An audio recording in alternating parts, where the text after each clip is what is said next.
है। मेरा मानना है कि आगे जितना पहले रिटर्न दिया है उससे ज़्यादा रिटर्न मिलेगा।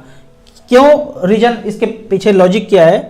पहले जितना भी रिटर्न आपने देख लिया है 15, 16, 17, 18 उससे ज़्यादा मुझे नज़र आता है।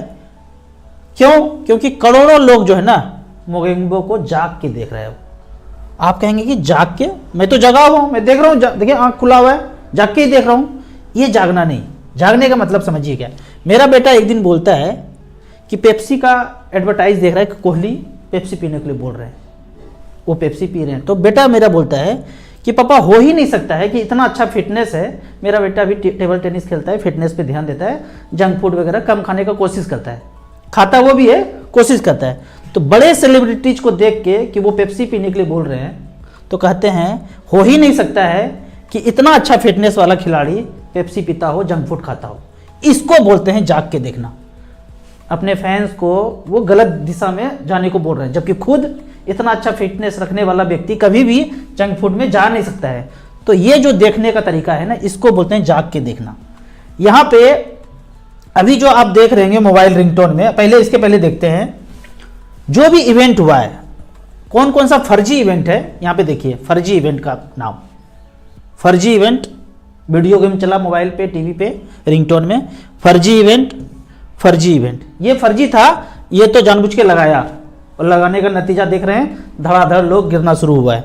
और एक फर्जी और है यहाँ पे फर्जी देखेंगे तो ये अटैक, फर्जी attack, as per plan attack.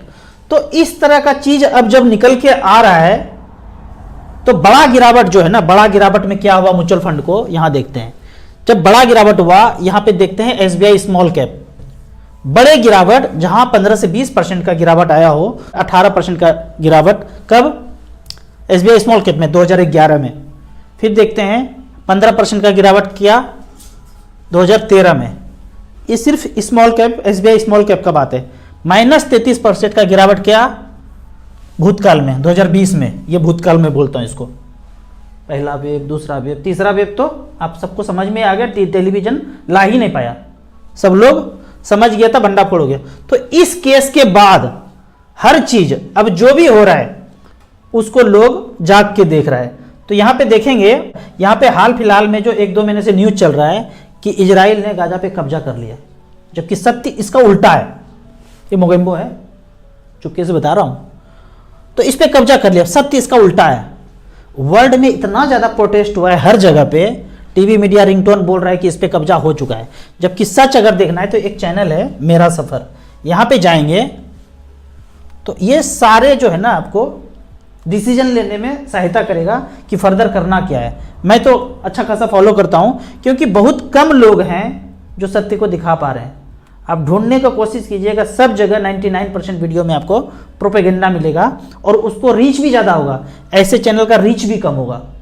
अभी अगर साइबर अटैक करके सब कुछ बंद हुआ जाता, अगर बिजली, इंटरनेट सब कुछ, तो इस टाइप का चैनल, हमारे जैसे channel, Ravish Kumar type channel, वो सब बंद हो जाता। और उसके बाद जब फिर से इशू होता 1-2 महीने के बाद तो लाइसेंस मिलता सबको कि आप एलिजिबल हो, आप एलिजिबल नहीं हो, आप एलिजिबल हो, आप एलिजिबल नहीं हो। उनके पास सारा डाटा है, कौन हमारे साथ है, कौन अंधे की तरह चल रहा है और कौन जाग के देख रहा है। जितना जागने वाला है सबको बंद कर दिया जाता, अगर ऐसा होता तो। अभी देखते हैं ऐसा होगा या नहीं होगा। तो इस चैनल को अगर देखेंगे तो आपको थोड़ा थोड़ा सच नजर आएगा कि आगे चल क्या रहा है। तो यहां पे एक डाटा और दिखाता हूं कि ये जो बड़ा गिरावट है रेड और ब्राउन में जो है -52%, -24%, जो बड़ा गिरावट है 15-20% से ऊपर का गिरावट, ये गिरावट आप कम देखेंगे फ्यूचर में। यहां पे देखते हैं अगर ईयर वाइज है -20% का रिटर्न कब? 2000 में, फिर -17%, -52%, -52% 2008 वाला हो सकता है, 2008 में। ये जो बड़ा गिरावट है ना, मुझे लगता है फ्यूचर में कम देखने को मिलेगा। अगर ये बड़ा गिरावट कम हुआ तो वो पैसा सब में डिस्ट्रीब्यूट होगा, तो परसेंटेज थोड़ा सा बढ़ता हुआ नजर आएगा। तो मैं तो काफी बुलिश हूं मार्केट में, म्यूचुअल फंड में, कि बड़ा गिरावट होने से रहा। कुछ यहां पे कमेंट्स का बात करते हैं।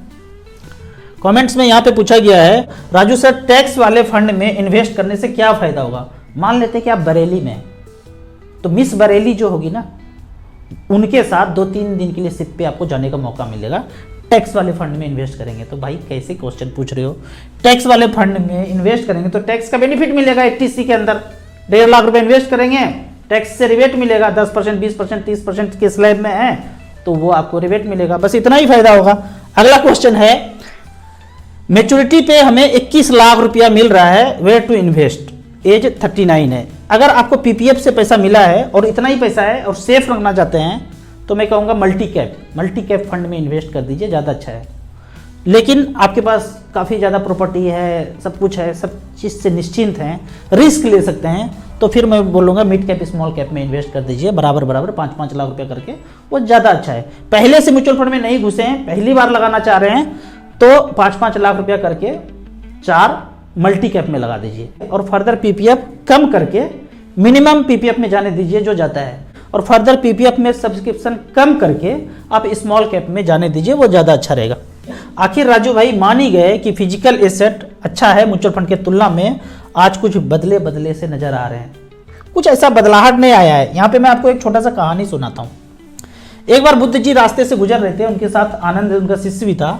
एक व्यक्ति ने आके पूछा रास्ते में, भगवान है? तो बुद्ध जी ने बोला हाँ है, चले गए।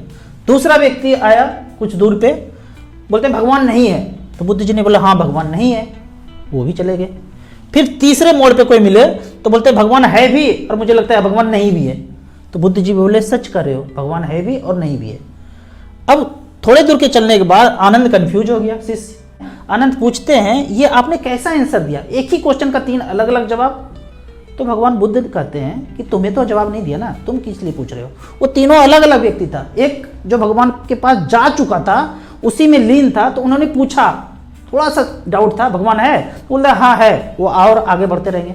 दूसरा व्यक्ति बोलता है भगवान नहीं है, तो मैंने कहा नहीं है, तो वो मेरे पे विश्वास करेंगे, हमारे साथ चलने को शुरू करेंगे, सोचेंगे कि हमारे जैसा व्यक्ति है, ये भी भगवान को नहीं मानते हैं, हम भी नहीं मानते हैं, चलो इनके संसर्ग में बैठते हैं। जब बैठेंगे तो कुछ ना कुछ तो आगे बढ़ाएंगे ही बढ़ाएंगे।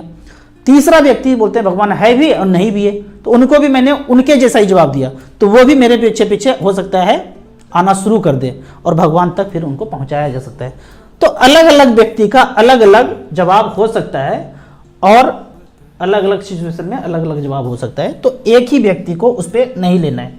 अब आगे बढ़ते हैं और अगला क्वेश्चन देखते हैं। अब ये बताओ मिड कैप लूं या मिड कैप इंडेक्स लूं। मैं बोला था कुछ वीडियो में, अभी बोल रहा हूं कि इंडेक्स फंड लीजिए। जो ले चुके हैं mid cap, HDFC mid cap opportunity बेहतरीन फंड, उसको चलने दीजिए और फर्दर पैसा आएगा ना 1-2 हज़ार रुपया एसआईपी का, तो मिड कैप इंडेक्स ले लीजिएगा।